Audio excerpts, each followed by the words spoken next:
U povodu Svjetskog dana Roma koji je obilježen protekloga vikenda, u Zagrebu je otvorena medijska grupacija predstavila rezultate svog projekta Đelem Đelem World for Them, koji je provodila s Udrugom Roma Zagreba i Zagrebačke županije, Centrom za kulturne djelatnosti Zagreba, Gospodarskom školom Čakovec i Osnovnom školom August Cesarec iz Zagreba.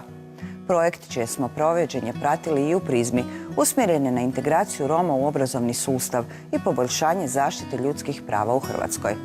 Predstavljeni su rezultati istraživanja provedenih u sklopu projekta o percepciji obrazovanja romskih učenika i cjelokupne romske zajednice, te njihovim iskustvima vezanim za kršenje ljudskih prava. Reći ću vam jedan događaj koji sam ja doživjela već predrasuda. Znači, ja sam se zaljubila u jednog Portugalca i dopisivali smo se jedno vrijeme.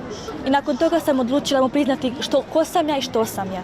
Kad sam mu to priznala, drugačije se okrenuo. A donedavno je sve bilo u redu. Znači, nisam mogla vjerovati na kako me tretirao, kako smo se dopisivali i sve to. Kad sam mu priznala da sam Romkinja, priča se okrenula. Znači, šta ja nemam, a druge žene imaju? Po čemu se ja razlikujem od drugih? To sam se zapitala i pitam se do dan danas. Željeli smo na neki način podići razinu svijesti, naprosto upoznati širu javnost sa problemom diskriminacije, sa problemom integracije romske djece, odnosno romskih učenika u obrazovni sustav Republike Hrvatske, što na neki način jest i bio cilj ovog projekta. Koliko će biti potrebno naraštaja da se prihvati današnji Romi, to je da ne bude više nikakvih diskriminacije, predrasuda, ne znam. Ali promjene se očito vide.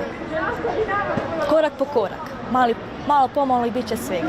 Možemo mi to i ako ćemo tako konstantno ponavljati, sve se može realizirati. Svi nekako i romski učenici i neromski učenici dali jednu općenitu poruku, a to je da su njihova maštanja, njihova vjera, njihova nada u principu jednaka.